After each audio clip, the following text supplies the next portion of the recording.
following program is exclusively produced and distributed by Dick Dinman's Double D Productions, Inc., all rights reserved.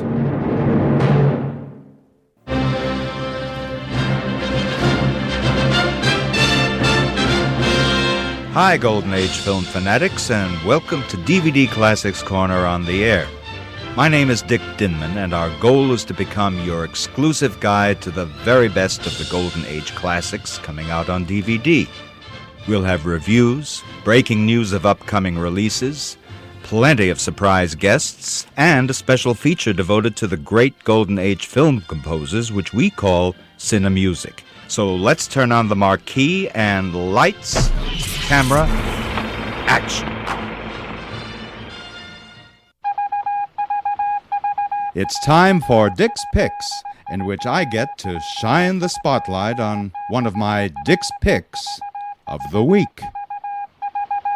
I'm certain that my knowledgeable listeners would agree that Stanley Kubrick's The Killing is one of the greatest crime heist films ever released, and that Kubrick's Paths of Glory may well be the most bracingly powerful anti-war film ever conceived, and that both are perfection personified.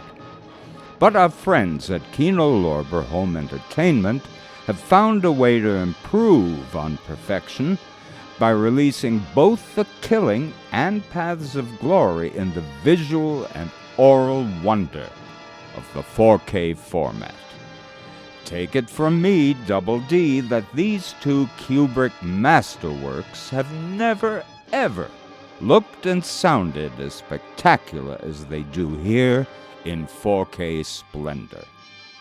The Killing and Paths of Glory are yours to savor and are now available in the miracle of the 4K format, courtesy of Kino Lorber, even as we speak. Stay tuned for more Dick's Picks, coming up on DVD Classics Corner on the Air very soon. And who else would be my distinguished guest today but universally acclaimed author, film historian, and Film Noir Foundation charter director, Alan K. Rode, who joins me in saluting Kino Lorber'S stunning 4K releases of Stanley Kubrick's The Killing and Paths of Glory.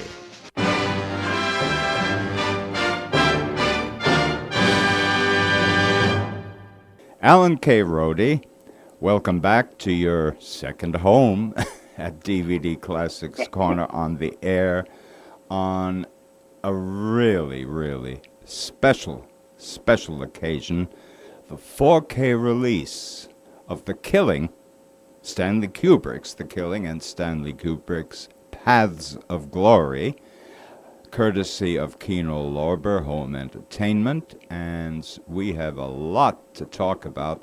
So let's start with The Killing, and give me your take on the importance or significance of The Killing in your eyes.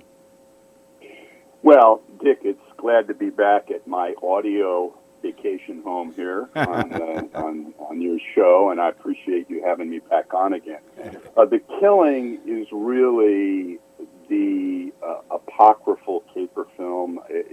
I think the two that come to mind of a large kind of sub-niche of film noir is the caper film. And the two best, in my book, are The Asphalt Jungle and The Killing. They're head and shoulders above everybody else. And I think one of the many unique things about The Killing is it's early Stanley Kubrick. It's really it's his second bona fide feature, but it's really where he gets his feet under him, where Hollywood discovers him, and he discovers what Hollywood is all about. And it shows that his mastery of cinema and everything, that this was this bohemian guy that came from New York, that wore the same clothes all the time and spoke in a very low voice, was an absolute master of what he wanted to do and what he wanted to put on screen. Mm-hmm. And the other attribute about The Killing is that he filmed it out of where it was not in sequence. He filmed it in accordance with Lionel White's novel that has the episodic thing in pieces that are not sequential. And this and his partner Jim Harris bought the book in a bookstore in New York, took it home and read it, gave it to Stanley. They had been friends and they got back together. Harris was in distribution. He had a little bit of money, and they wanted to make a film together, but they didn't know what they were going to do. So Harris found the Lionel White's novel, read it, thought it would make a great movie, gave it to Stanley. He read it, they agreed, and that's where it all started. But they were faithful to the novel, despite the fact, after they made it, when they did a sneak preview, Sterling Hayden's agent, because they had trouble, they were going to get Victor Mature, and that didn't work out, and they finally got Sterling Hayden because they needed something close to a star to anchor the film and make it economically viable. And Sterling Hayden's agent came out and said, "You guys just ruined my client's career. The film stinks," and so forth. United Artists gave him a lump sum of money and not one penny more, and they said, "You need to go back and re-edit it and put all the events in sequence." So Kubrick and his partner went back to New York, and they started re-editing, he and Jim Harris, and then they got about a third of the way through, looked at each other and said, "You know what? The reason we did this and the charm of it and the uniqueness of it was the structure of it. What are we doing? Why are we listening to these people?" So they put the thing back the way it was. It was released. It didn't do much economically, but critically, people who saw it in Hollywood knew that Stanley Kubrick was a filmmaker to be reckoned with. Yeah. And the film holds up so magnificently.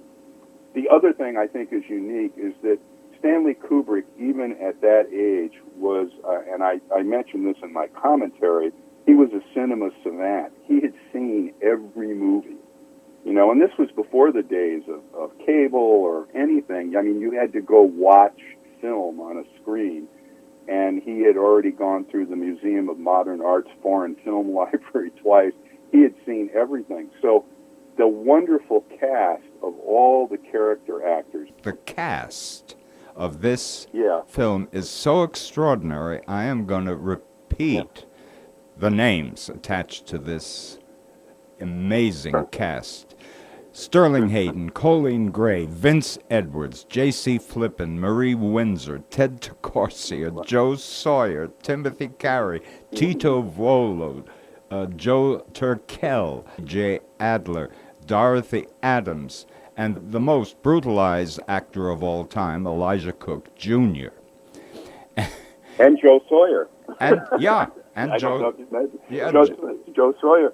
Yeah. Yeah. And that was my point. I was making it badly, but Kubrick knew every part and who he wanted to cast in these parts. He knew all these actors. I mean, he knew it was going to be Marie Windsor. Yeah. In probably her greatest role. He knew everyone that every piece, every role in the movie, he knew exactly who was going to go into it, which was extraordinary. Yeah. I mean, he was a New York guy. He was not a Hollywood person at all. But he knew movies, and he knew all these actors, and I think that's another reason why the film has so much great heft and it holds up so well. Yeah, absolutely. And it amazes me that United Artists, which had a reputation for hands-off, do the movie and we'll release it, would actually try to change the offbeat structure of this film. It really goes against their reputation in many ways, but I suppose that this was such a small movie that, and Kubrick was so comparatively new to the game that they figured they better try to put it together. I'm so glad they failed. And by the way, I have to tell you, I first saw The Killing as a barely noticed in the ads, double bill with Bandido. That's how it was released in New York. I think it opened for a week or so at the Globe in New York and didn't do much business. But as you No, it didn't do very much business. No, but the reviews were extraordinary. And by the way, another individual in the movie who I want to call out is Cola Quariani, the bald chess guru. For years, to tell you how naive I was, I thought that Cola Quariani and Stanislaus Zabisco from Night in the City were the same person. Oh, no. Very, very, very similar in appearance and also in trade because they were both wrestlers. Yeah. But very, very different. And, of course, Stanley knew Cola from the Flea House Chess Club in New York City. And, of course, Kubrick was a tournament-level chess player. Yeah. And his three obsessions in his youth were photography. You know, he was a photographer for Life magazine. He knew as much or more about lenses, lighting, and photography than anyone in Hollywood by the time he got there. Which is why he clashed constantly with the great Lucien Ballard, who was Luke Ballard was a veteran, very accomplished cinematographer who dressed, in suit and tie for the set and so forth. And Kubrick was not out of the yelling and screaming and Henry Hathaway school, if you will, of directorial conduct on the set. Yeah. He was very quiet. He listened to people, but when he told somebody, this is what I'd like you to do, that was it. And apparently they had a difference over a tracking shot, and Kubrick told him how he wanted it set up. And the director of photography did it differently. And Kubrick got Ballard and said, that's not what I want. And Ballard, I tried to slough it off and say, well, no one will know. And Kubrick just looked at him and said quietly, if you're not going to do what I tell you to do, you're going to have to leave. And so Kubrick was like his own director of photography, and he was using Ballard as kind of a marionette. And Ballard did what he was told. He was a professional, but he quit coming to the screening of the dailies and just, kind of disengaged from it because this was Kubrick's picture. It was not Lucien Ballard. Right. Lucien Ballard became a functionary under Stanley Kubrick. Yeah. And quite frankly, anybody who worked for Kubrick on a motion picture set going forward, outside of the next two pictures with Kirk Douglas that were made primarily because of Kirk Douglas. But when Kubrick got to England and really started making movies, everyone that worked on a Kubrick set was a functionary. Of he course. was in charge. Yeah. Talk about possibly the most hands-on director of all time. That it could be Kubrick, certainly. Oh, I agree. I mean, this is someone that spent, 5 years working on a movie version of Napoleon, and he finally walked away from it and gave it up because it realized that it was too massive and involved and technical a subject that even he couldn't tackle it by himself. Yeah. So he spent 5 years on something that he eventually walked away from, and that was who Stanley was. It was about him, and he gave perfectionism a new name with a big capital P.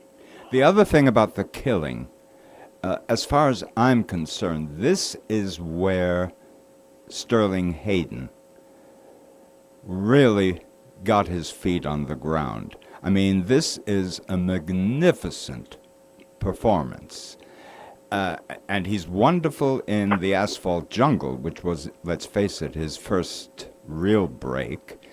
And I feel that in Asphalt Jungle, he was a little more tentative, and his Kentucky accent was at times a little halting and suspect.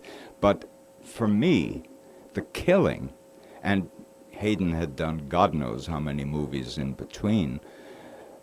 For me, this is possibly the first truly great performance from Sterling Hayden.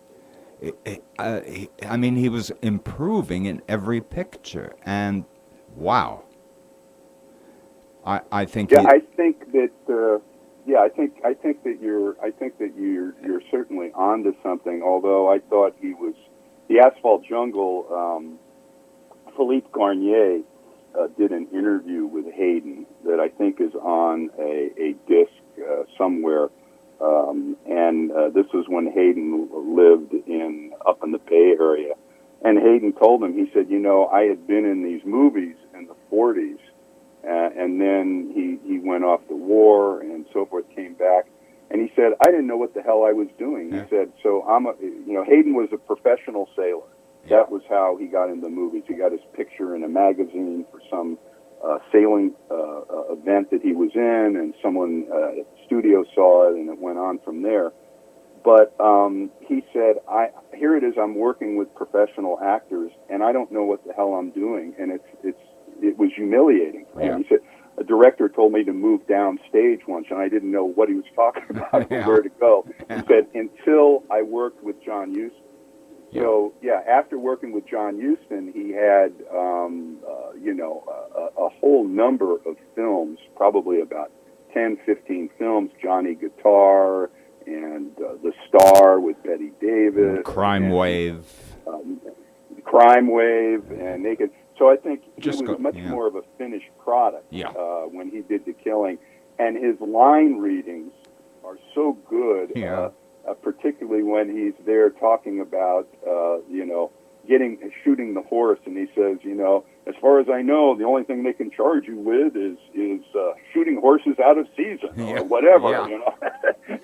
I mean, he there's no hesitation whatsoever, and I think he was much more confident and in command by the time he made The Killing. No question. And it goes without saying that both of us heartily, enthusiastically recommend this new 4K Kino Lorber version of The Killing. It looks as it's never looked before, and yes, 4K does make a difference with black and white films. And The Killing is a prime example. And after the break, which we're about to take, we are going to talk about Kubrick's next film, which is in my top 10 greatest film list of all time. That's how much I like it. It's called Paths of Glory, and we'll be right back with Alan K. Rode.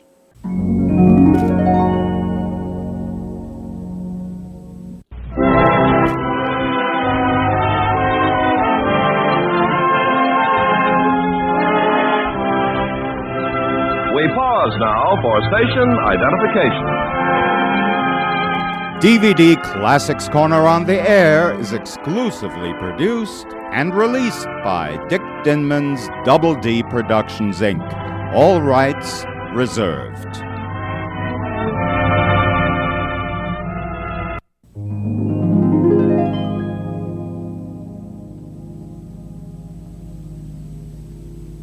And we're back with Alan K. Rode on this Kubrick Festival show.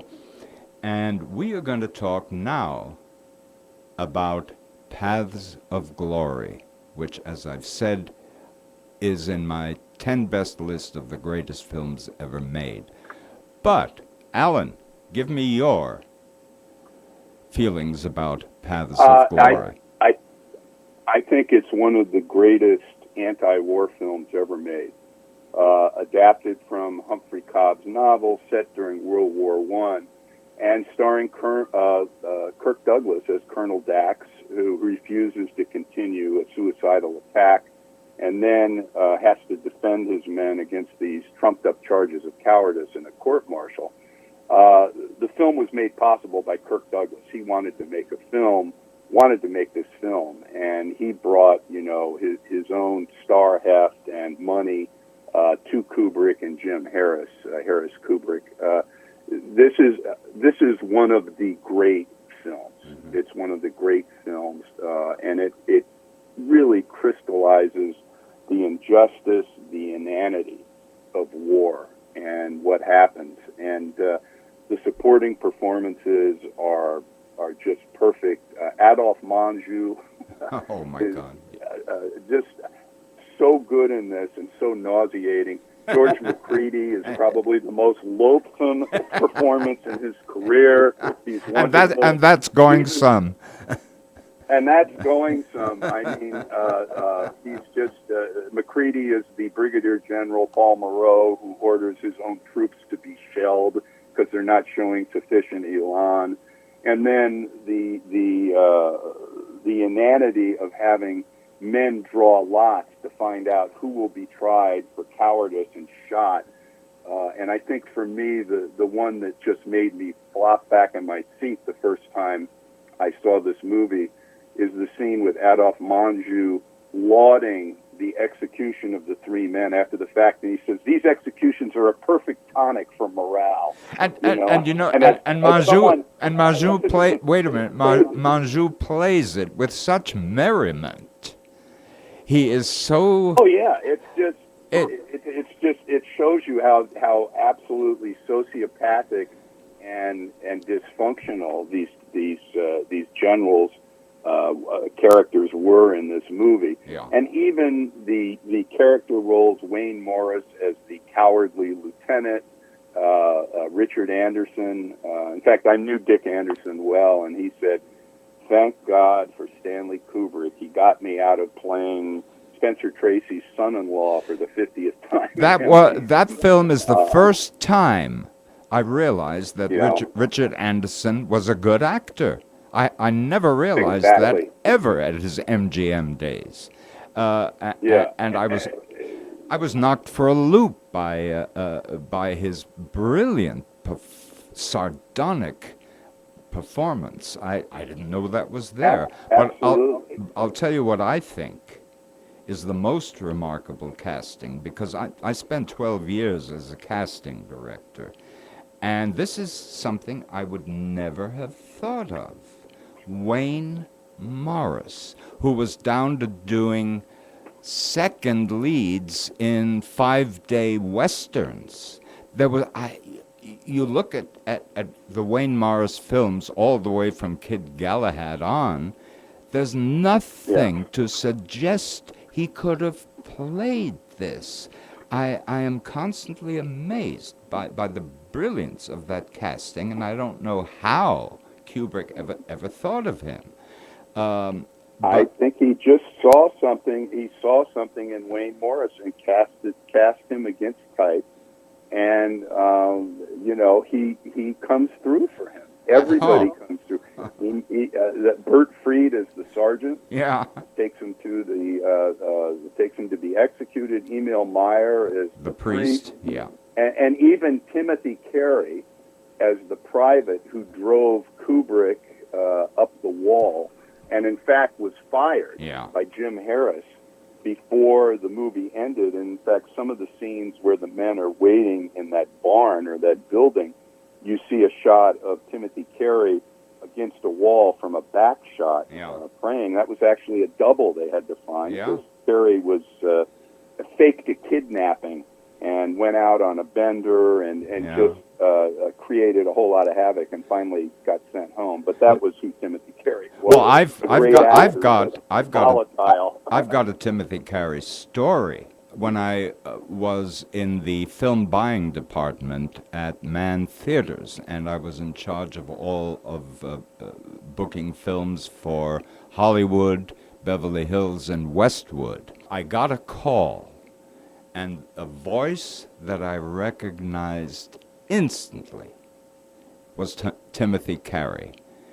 And he called me and said that he would like me to play his film, The World's Greatest Sinner, in the Fine Arts Theater. And I have to say, we had a UA movie, a United Artists movie, that flopped so badly, I think it may have been The British Charge of the Light Brigade, that nobody showed up and we had to fill a week. So I was quite desperate to play anything.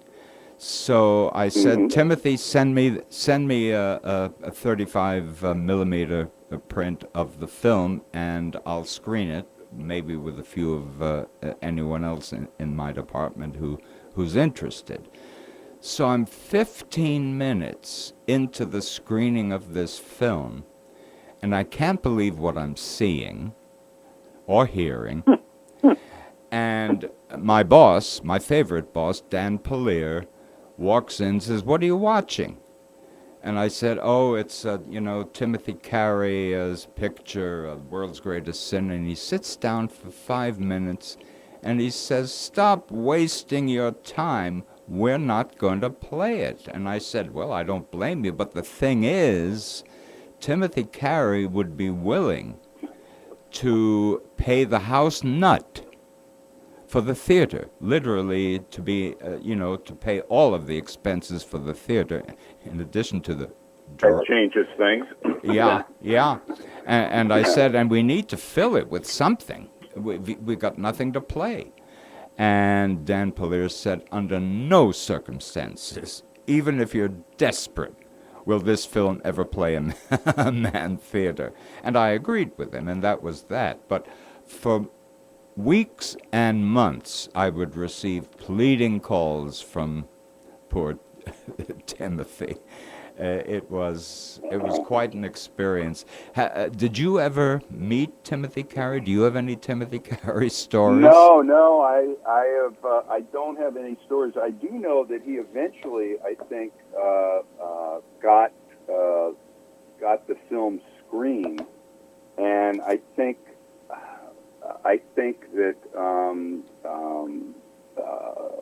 that this was the one where he was in the lobby and decided to hold an impromptu farting contest during the screening of the film. So I mean, this was Timothy Carey. Oh. Carey. Well, yeah. So, getting back to Paths of Glory, what I heard is that the budget for the film, and I find it very difficult to believe, was $900,000, a third of which went to Kirk Douglas. That's correct. That is correct. That is correct. I look at this film, and how did they do it? This looks like a much, much more expensive film, with all of the battle scenes and the tracking shots and the locations. It is such a remarkable achievement. I've also heard that there was a happier ending proposed actually by Kubrick and Jim Thompson, but Douglas demanded to keep the original ending. Is this true to your knowledge? That I don't know for a fact is true, but I'm glad you brought up Jim Thompson, because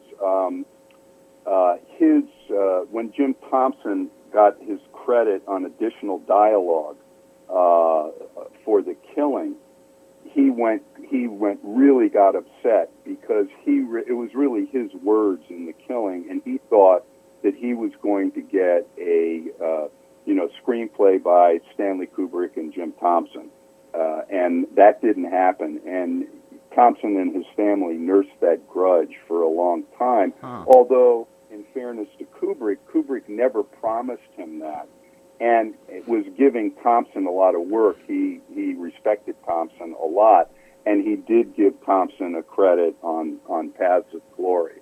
But I think we should say that neither The Killing nor Paths of Glory would be the movies that they are without the contributions of Jim Thompson. Yeah. But unfortunately, Jim Thompson was a great writer, had a great ear for dialogue and character dialogue, but he was alcoholic, and he presented terribly to people at movie studios and people. He could not present well, he could not pitch or anything. Yeah. So Stanley kind of kept him on the side, using the skills that he had, and he took good care of him and paid him and so forth. But Thompson was always felt that he should have gotten a full screenplay credit for The Killing. Yeah. Whether or not that was justified or not, I can't really say. Yeah, yeah.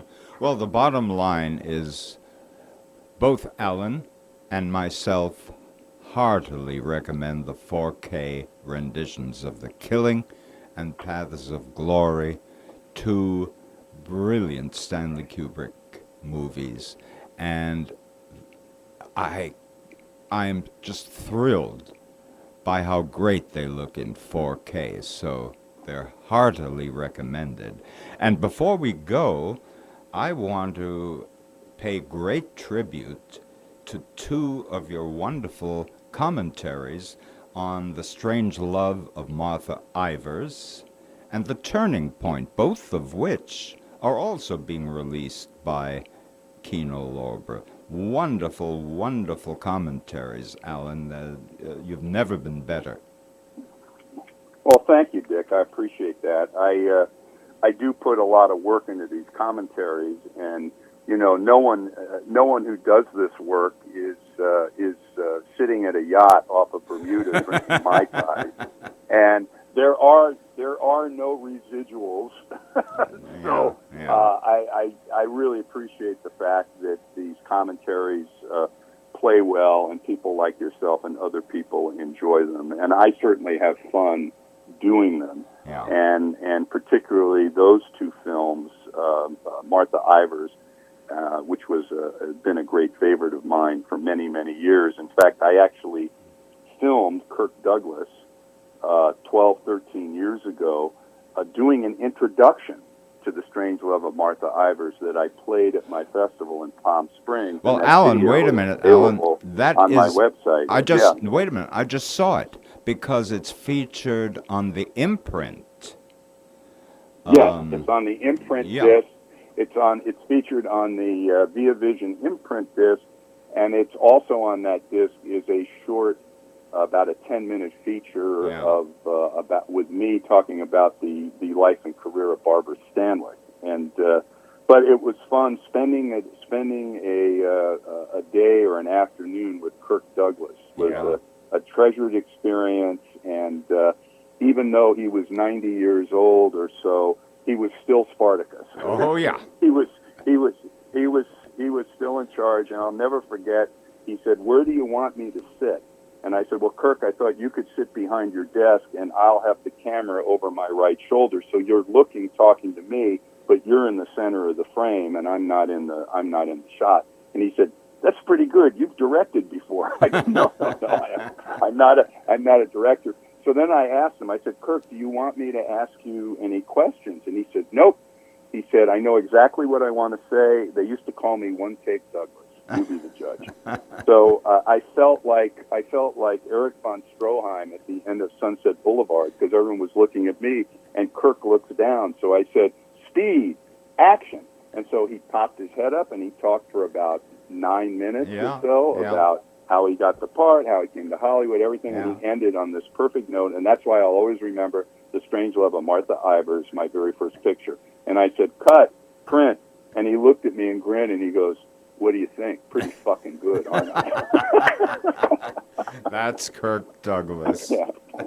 Yeah, absolutely. And we chatted, and he signed a still for me. And then he sent me a letter that is hanging on my wall under his letterhead. It says, "June 1, 2010. Dear Alan, I'm glad you were satisfied with the result. Remember, sometimes one take is better than many takes. You did a good job. All my best, Kirk." That's wonderful. Well, Alan, I have been racking what's left of my brain to try to come up with a truly original catchphrase to close this show, and I think I've found it. Here it is. Alan K. Rhodey, I'll see you at the movies.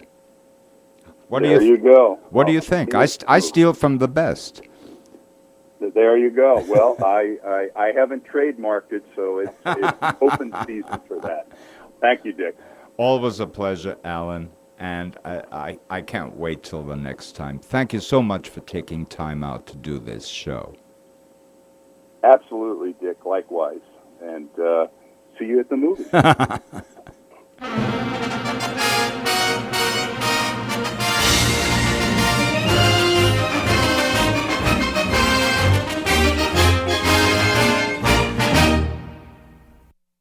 Well, that's my show for today. DVD Classics Corner on the Air is conceived, written, produced, and directed by me, Double D. And if you'd like to hear some of my older, vintage shows, please go to www.dvdclassicscorner.net, where in addition to the broadcasts, you'll find hundreds of my print reviews of classic DVD releases.